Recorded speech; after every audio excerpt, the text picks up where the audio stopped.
aux Corinthiens, 1 Corinthiens, et chapitre 15.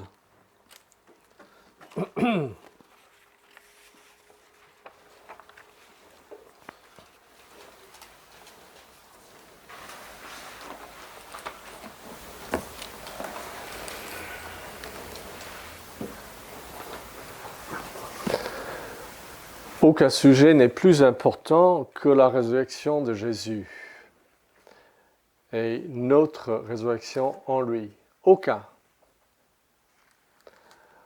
La mort met une fin et anéantit tout ce que vous êtes et tout ce que vous avez fait sur cette terre.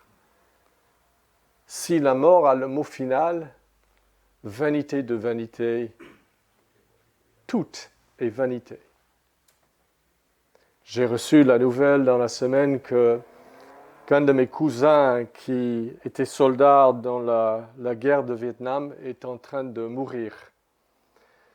Il est dans ses derniers jours et l'infirmière a dit qu'il y a tous les signes que son corps est en train de s'arrêter de fonctionner. La mort est terrible. Je voudrais, avant de regarder le passage, vous parler, les amis, un moment de la mort. Il y a des gens qui vont apprendre ces choses trop tard, parce qu'ils ont les oreilles bouchées, et ils ont un cœur qui ne veut pas le savoir. Mais vous êtes là, Dieu vous a amené. Et il y a certaines choses que vous devez savoir au sujet de la mort. La première chose, c'est que la mort est haïe de Dieu et un intrus dans son univers. Les gens pensent aujourd'hui que la mort est un phénomène naturel et biologique. Maintenant, c'est un phénomène naturel et biologique, mais ce n'était pas comme ça au début. Vous pouvez comprendre, voilà un homme qui abuse des drogues pendant si longtemps qu'il déséquilibre la chimie dans son cerveau et son cerveau commence à fonctionner de manière complètement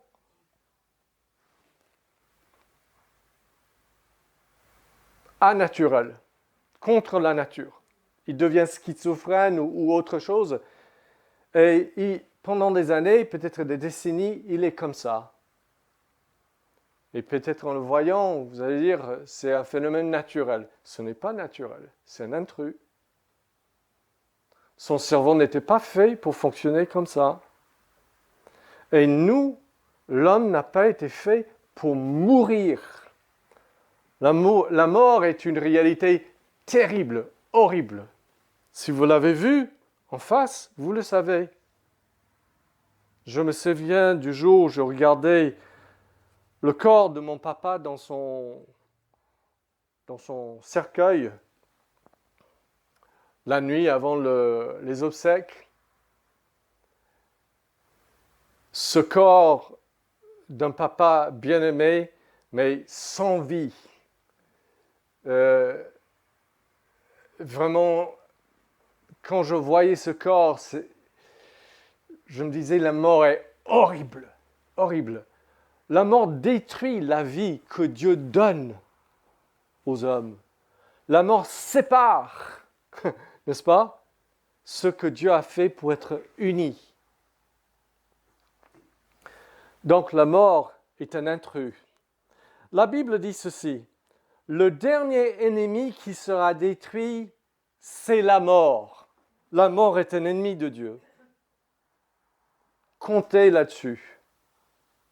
Et la Bible dit, c'est pourquoi de même que par un seul homme, le péché est venu dans le monde, et par le péché, la mort. La mort n'était pas là, avant que l'homme ne pêche contre Dieu. Ne pêche contre Dieu. Nous avons fait entrer dans le monde la mort par nos péchés.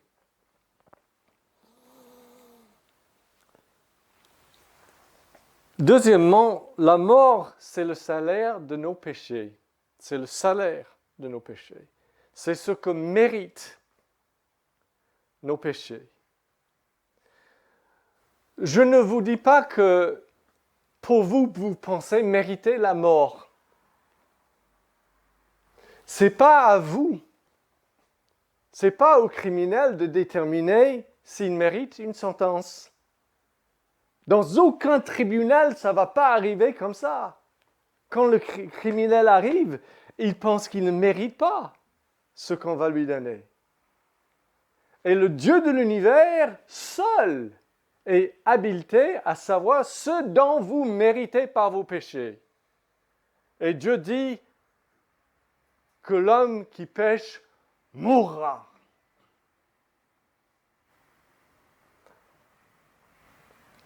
L'homme qui se rebelle contre le Dieu vivant, l'homme qui dit non au Dieu de l'univers,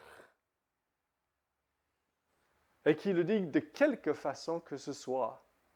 Maudit soit celui qui n'observe pas toutes les choses qui sont dans le livre de la loi pour les garder. Je vous donne juste un exemple, parce que vous vous dites, j'ai tué personne, je ne vole pas, je ne vous crois pas, parce que je sais que vous volez. Je ne mens pas, je sais que vous mentez. Je sais. Vous mentez, vous prétendez être ce que vous n'êtes pas. Parfois, n'est-ce pas? Vous donnez une impression qui n'est pas tout à fait juste. Vous êtes menteur, comme moi. Regardez ça. Dieu, pendant des siècles, prend le soin dans sa bonté de nous donner tout un livre qui sort de sa bouche. C'est son cœur, c'est ce qu'il veut que nous sachions. N'est-ce pas? Et est-ce que vous avez pris la peine de lire ce livre? Avant de votre conversion, si vous êtes vraiment converti, ce livre ne vous disait bien rien. Peut-être maintenant, vous n'êtes pas encore converti. Et vous avez cette Bible, ce que Dieu veut vous dire, ce qu'il veut que vous sachiez, et vous ne l'ouvrez même pas. Imaginez-moi, je suis en Côte d'Ivoire pendant plusieurs années. Mon père, ce n'est pas vrai, mais c'est une histoire, mon père m'écrit plein de lettres, parce qu'il y a des choses que je dois savoir, qui se passent avec ma famille, enfin plein de choses. Et je range les lettres, je les mets dans un beau coffret sur mon étagère et je ne les lis jamais. Je ne lis jamais une lettre de mon papa parce que ces lettres, ce qu'il a à me dire, ne m'intéressent pas. Ne m'intéressent pas du tout. Vous allez dire, mais c'est pas possible. Un fils ne peut pas traiter un père comme ça. Vous avez traité Dieu comme ça. C'est comme ça que vous avez traité Dieu. Ok. Ça, c'est la partie dure du sermon. Mais c'est vrai. C'est vrai, les amis. Nous sommes des pécheurs. Nous pouvons être gentils les uns avec les autres, mais envers Dieu, qu'est-ce que vous avez été envers Dieu? Dites-moi. Vous avez aimé Dieu de tout votre cœur, comme la Bible dit? Vous lui avez remercié constamment pour la vie, pour tout ce que vous avez, parce que ça vient de lui, tout ce qui est bien. Ou bien est-ce que vous passez des mois, des années sans gratitude à Dieu, sans tourner vers lui? Merci pour la vie, merci pour la santé, merci pour... Et la Bible dit que les hommes n'ont pas glorifié Dieu comme Dieu et ne lui ont pas rendu grâce. D'accord. Je n'avais pas l'intention de dire tout cela, mais je l'ai dit. La mort, c'est le salaire que méritent nos péchés. Troisièmement, la mort pour les non-croyants, la mort physique, un événement ponctuel qui va vous arriver, n'est que le précurseur d'une seconde mort qui n'est pas ponctuelle mais éternelle. La Bible le dit de cette manière. La mort et le séjour des morts furent jetés dans l'étang de feu. C'est la seconde mort. L'étang de feu, quiconque ne fut pas trouvé inscrit dans le livre de vie de l'agneau fut jeté dans l'étang de feu. La seconde mort qui n'en finit jamais.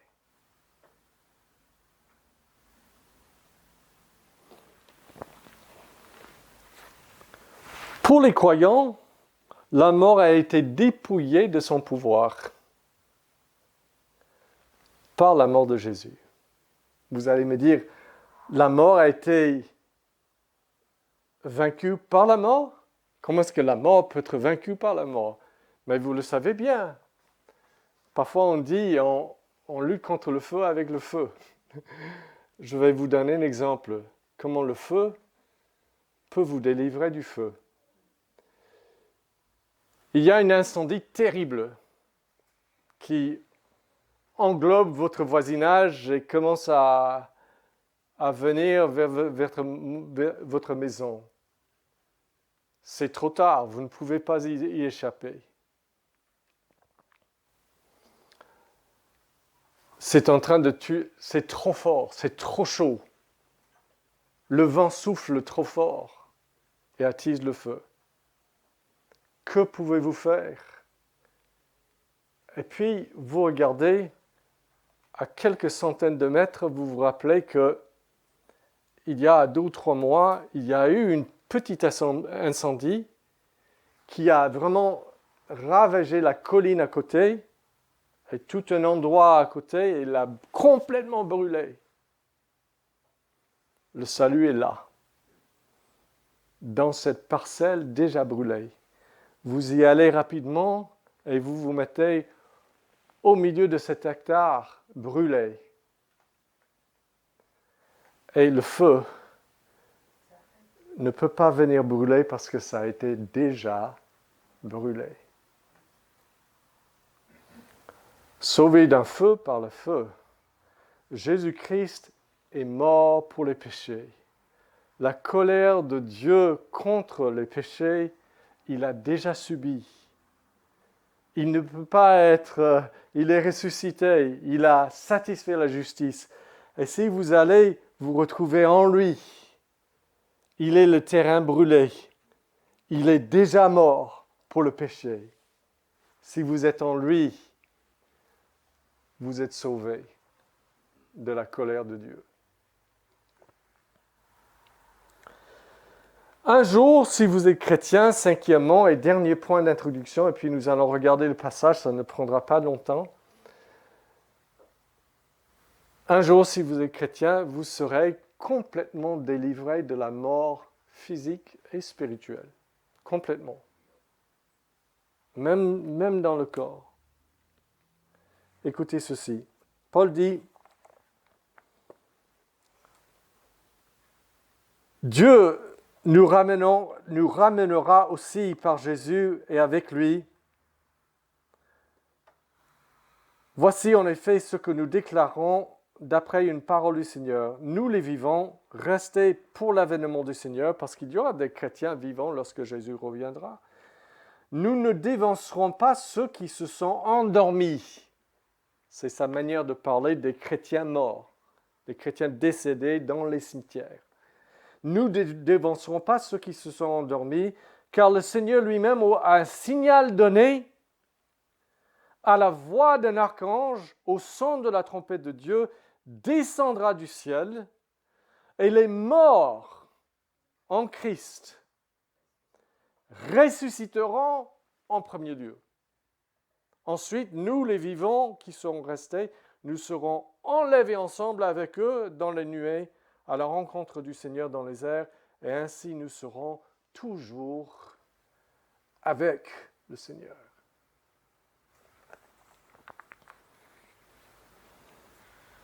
Et maintenant, nous allons regarder notre passage ayant compris ces choses sur la mort.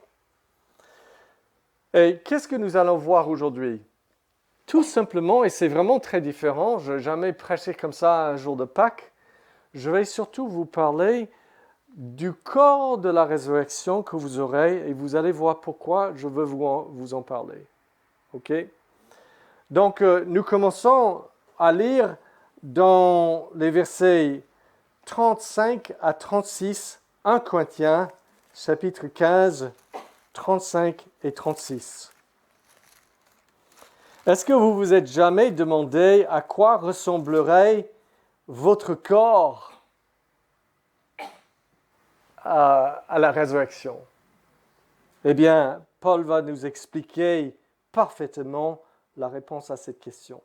Je lis le verset 35 et le verset 36. Mais quelqu'un dira, comment les morts ressuscitent-ils? Et avec quel corps reviennent-ils?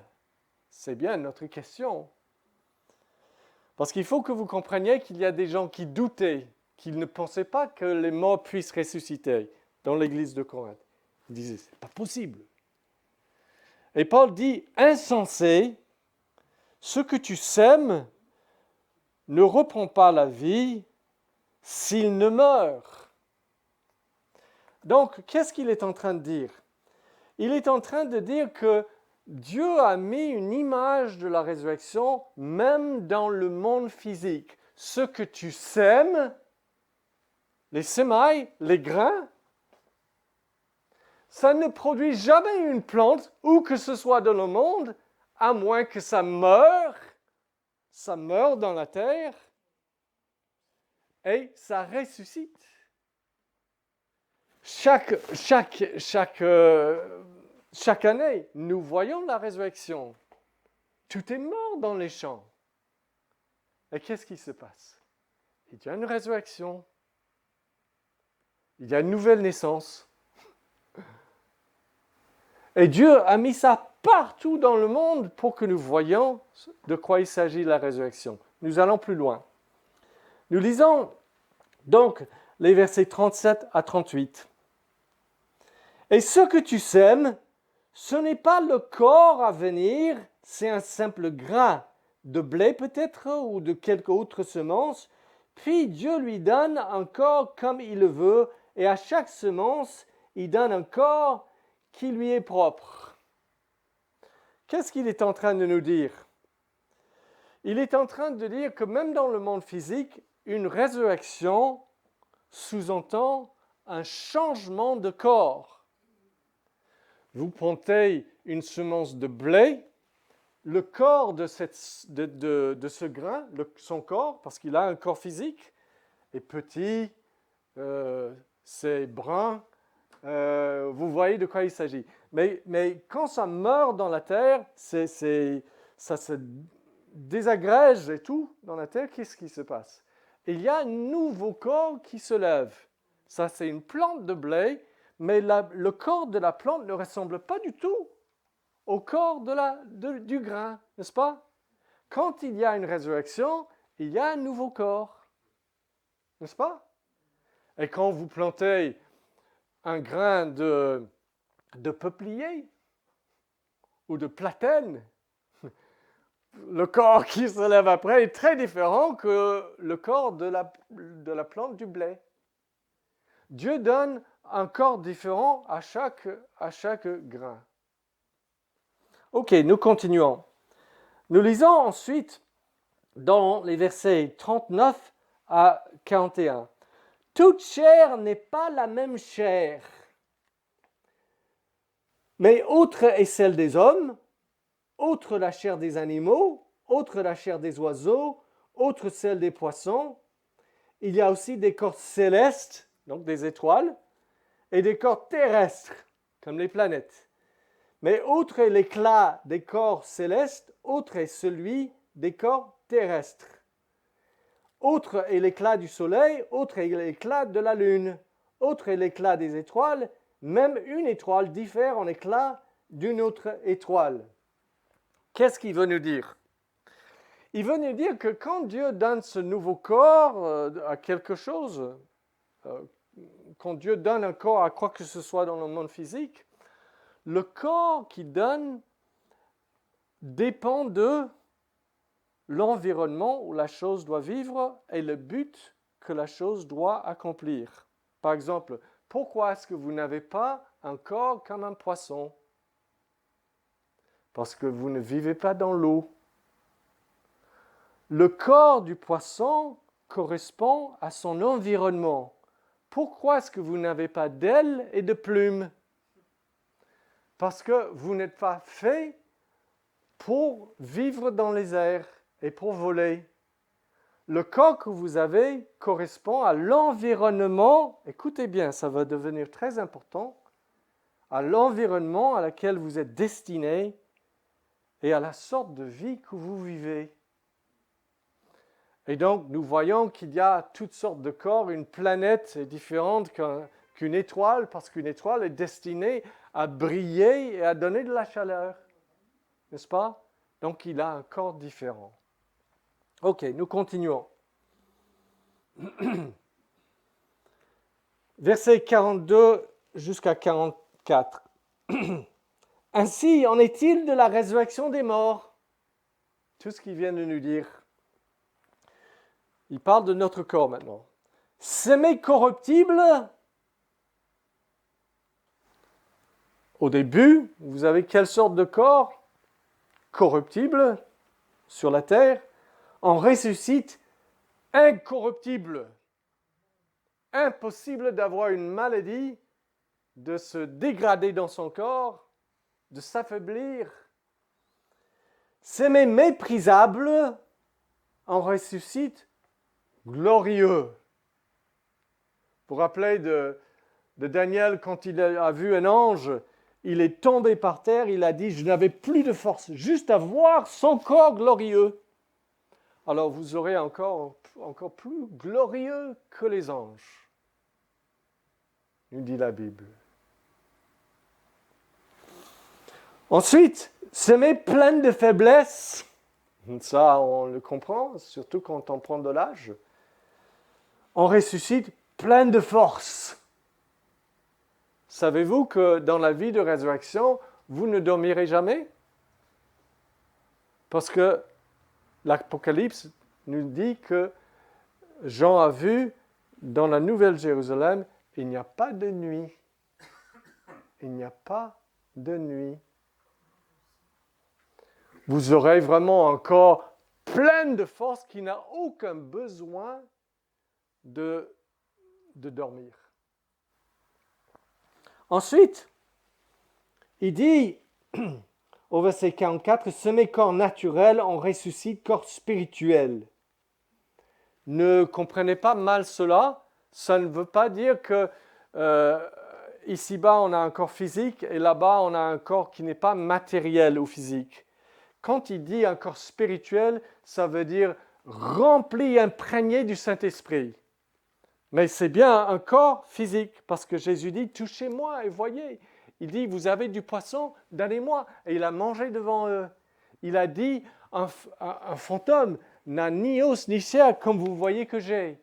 Et notre corps sera semblable au tien. D'accord? Mais comme il peut passer à travers les murs, nous voyons ce corps est imprégné de l'Esprit Saint, glorieux, autre. Nous ne pouvons même pas comprendre. Nous sommes trop petits pour réaliser la grandeur et la gloire de notre corps, de notre existence à venir. Corruptible, incorruptible, plein de faiblesses, plein de force, méprisable, glorieux. Le changement sera juste incroyable pour vous. Si je vous voyais maintenant tel que vous serez, je serais tenté de me prosterner devant vous pour vous adorer. Ce serait un blasphème, mais telle sera votre gloire. Je le sais parce que quand Jean a vu l'ange dans l'Apocalypse, il s'est prosterné pour l'adorer tellement il était glorieux, et l'ange dit « Non, non, non, ne fais pas cela, je suis un serviteur du grand Dieu transcendant, adore Dieu seul. »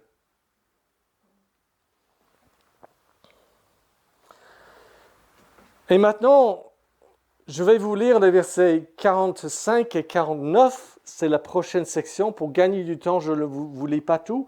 Mais lisez avec moi ces versets 45.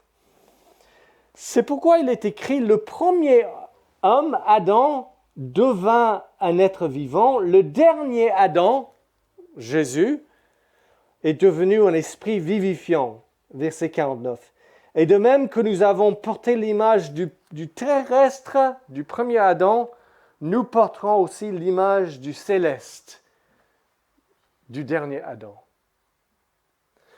Qu'est-ce que ça veut dire? Ça veut dire que ces deux corps sont deux héritages que nous avons reçus de deux chefs de race.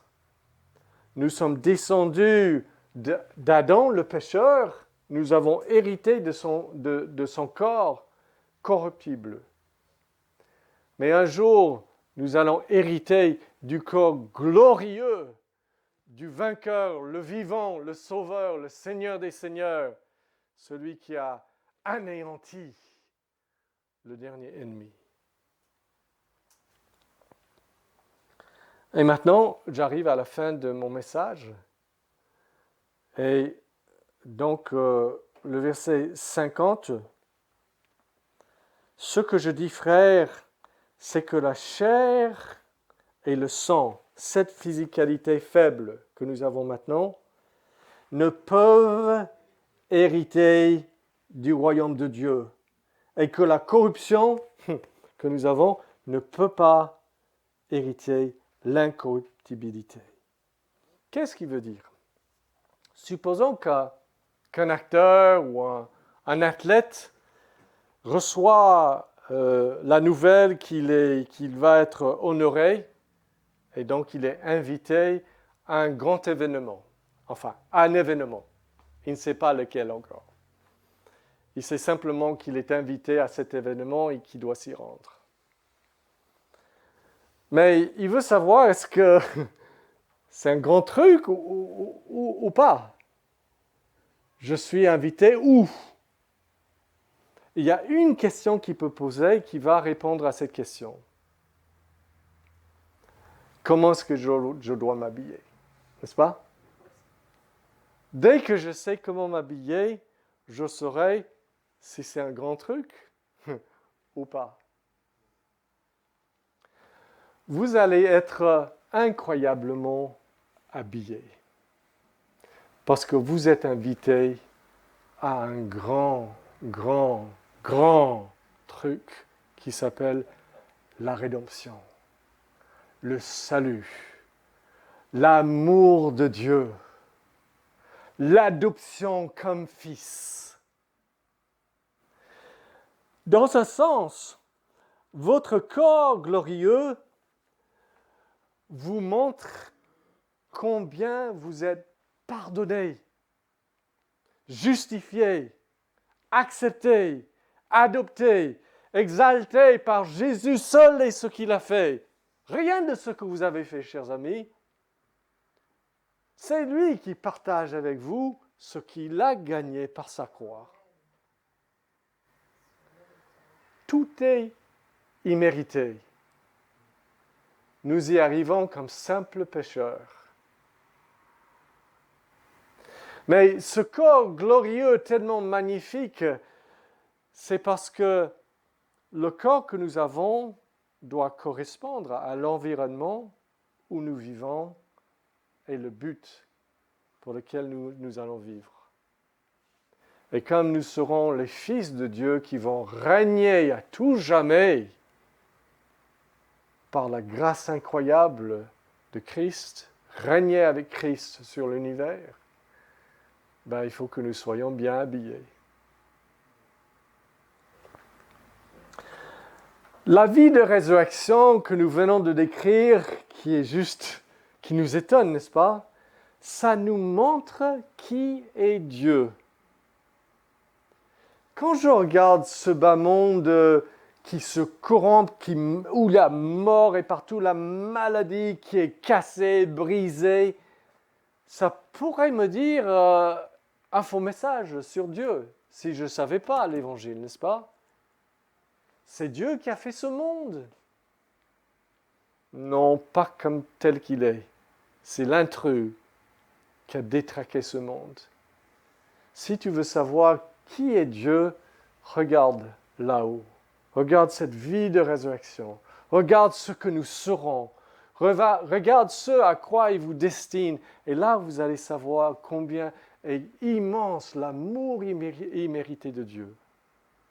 Comment peut-il nous investir de tels biens, d'une telle gloire? Nous qui avons transgressé notre Dieu, c'est ce qu'il est, plein de grâce, riche en miséricorde. Riche, riche, riche. Et cette vie de ressuscité glorieux que vous aurez un jour, ça vous donne la bonne perspective sur vos souffrances de maintenant. Sans savoir où vous allez, si vous aviez seulement cette vie ici, oulala, les souffrances seraient insupportables, n'est-ce pas? Mais quand vous voyez où vous allez, ce que vous serez, les souffrances de cette vie prennent leur place et leur mesure. On ne peut pas les comparer à la gloire qui nous sera révélée. On ne peut pas les comparer. Et quand nous voyons le ressuscité, parce qu'il faut bien finir avec lui, quand nous regardons l'homme Jésus-Christ, l'homme Dieu, ressuscité en ce moment glorieux, avec les anges qui l'adorent, qui s'émerveillent devant lui, nous voyons l'espoir de notre demain. Christ est ressuscité. Il est la tête du corps, le premier-né des rachetés. Je termine juste en lisant les versets que je n'ai pas lus, qui commencent avec le verset 54 sans commentaire. Lisez avec moi si vous avez la Bible. Lorsque ce corps corruptible aura revêtu l'incorruptibilité, et que ce corps mortel aura revêtu l'immortalité, parce que vous ne pourrez plus mourir, vous. Alors s'accomplira la parole qui est écrite, la mort a été engloutie dans la victoire. Ô mort, où est ta victoire? Ô mort, où est ton aiguillon? L'aiguillon de la mort, c'est le péché. Et la puissance du péché, c'est la loi. Mais grâce soit rendue à Dieu, qui nous donne, cadeau, qui nous donne la victoire par notre Seigneur Jésus-Christ. Pas par ce que nous faisons. Qui nous donne une telle victoire par notre Seigneur Jésus-Christ, par la puissance qu'il a de mettre toutes choses dans la soumission à son pouvoir. Ainsi, mes frères bien-aimés et mes sœurs, soyez fermes, inébranlables, progressez toujours dans l'œuvre du Seigneur, sachant que votre travail n'est pas vain dans le Seigneur. Vivez digne, vivons digne, oh les amis, de la gloire de ce salut qui nous attend. Nous allons chanter et ensuite prier.